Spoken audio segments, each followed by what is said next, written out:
He thought no one would ever touch her things again, until he found the maid in tears, holding his late wife's diary. What started as heartbreak became something far more powerful.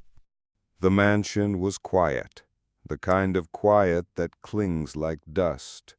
Emilia had only been working there a week, and already she sensed it. This wasn't just a house, it was a mausoleum of memories. She was told not to clean the east wing.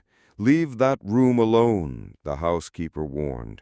It was Mrs. Thorne's. Of course, Emilia listened, until the wind cracked open a window during her morning rounds, and the door creaked ajar. It was simple curiosity, but once inside, she couldn't breathe. The room was frozen in time, a velvet armchair still indented, a teacup fossilized with lipstick, and a stack of journals, leather-bound and silent, sitting beside the fireplace. She shouldn't, but her fingers itched. She picked up the top diary and opened it. The writing inside wasn't just words, it was alive, funny, honest, lonely. She read one page, then another, and another.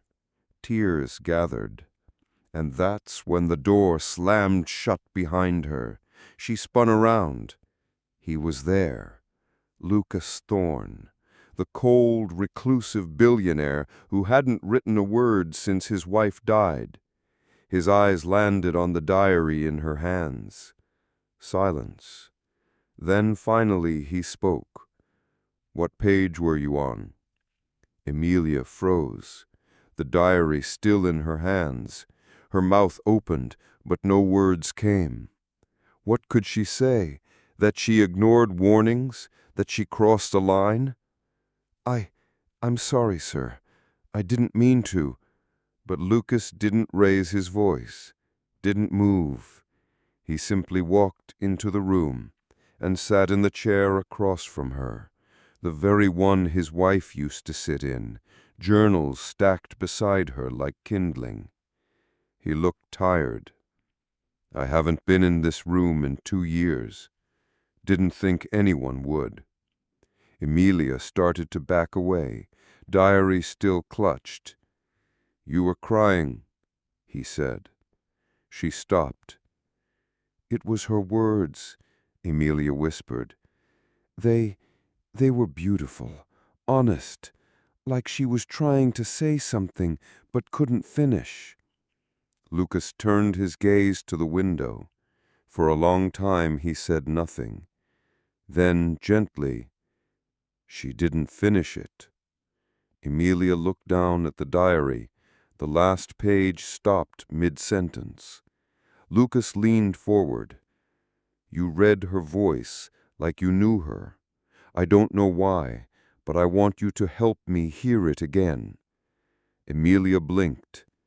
"Help? How?" He met her eyes, and for the first time she saw not a billionaire, but a grieving husband. "Help me finish her story." The next morning, the east wing door was open. Not wide, just enough to say, "Welcome back." Emilia hesitated at the threshold. She had barely slept, her mind racing with questions. Why would he trust her, a maid, with something so sacred? Why not a ghostwriter, a therapist, a friend? But she stepped in anyway. Lucas was already seated by the fireplace, a small table between them now clear to dust. The journal rested atop it, open to that final unfinished sentence. "If I never get to say this out loud." That's where his wife had stopped. Lucas looked at her, eyes hollow but steady. "Can you read it out loud?" Emilia nodded. As her voice filled the room, soft, steady, something shifted in the air, like the house itself had been holding its breath.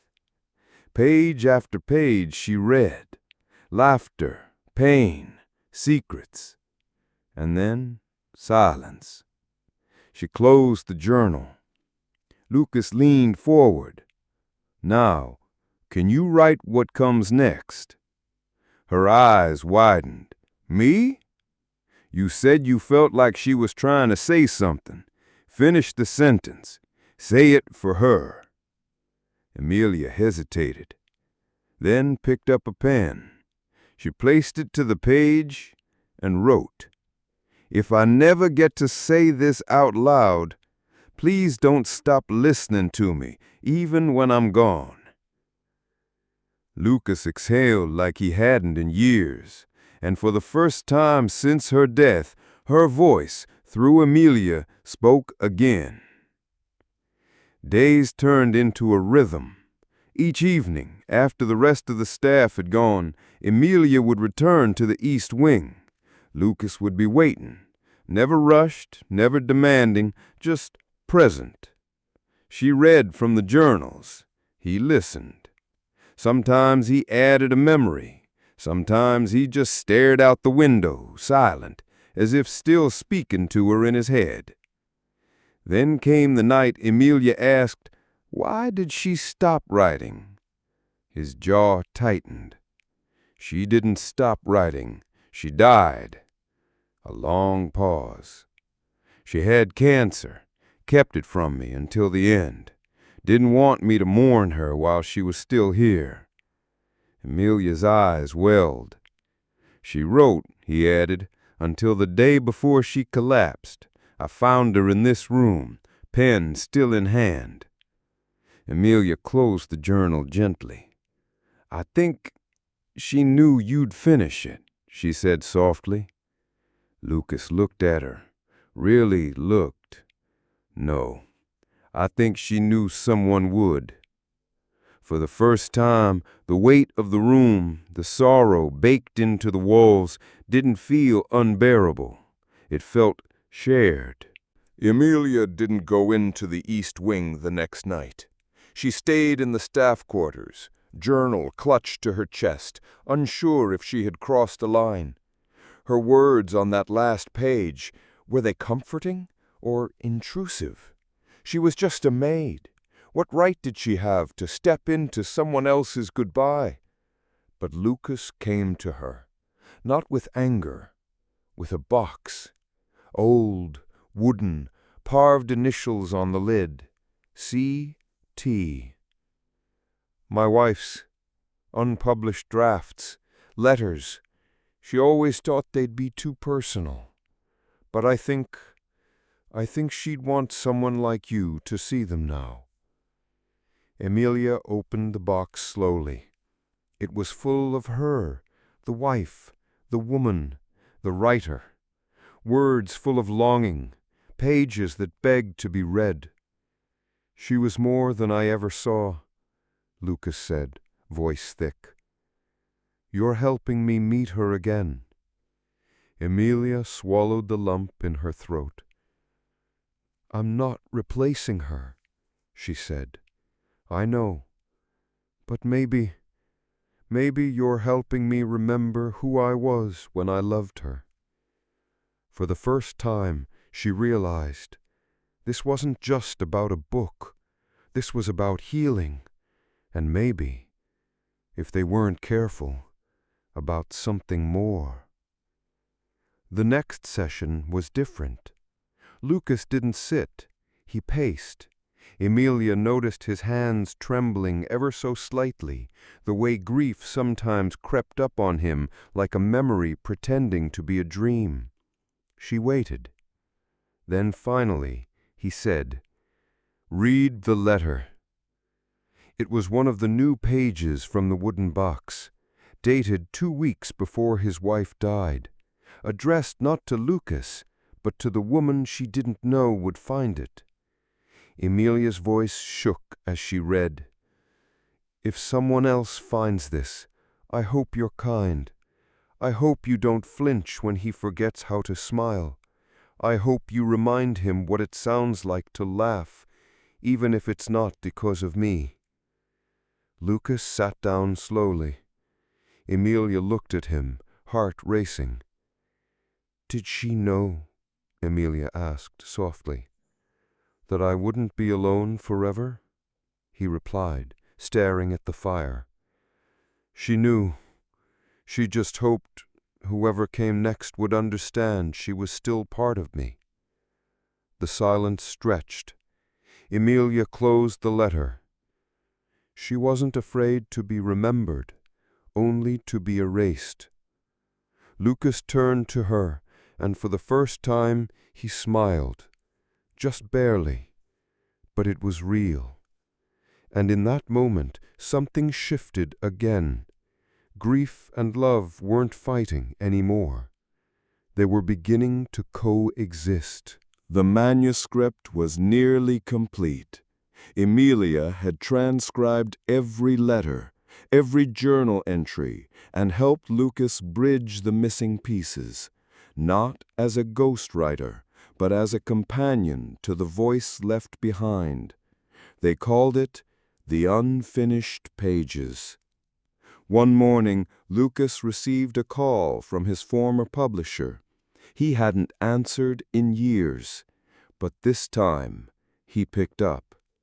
The editor was stunned.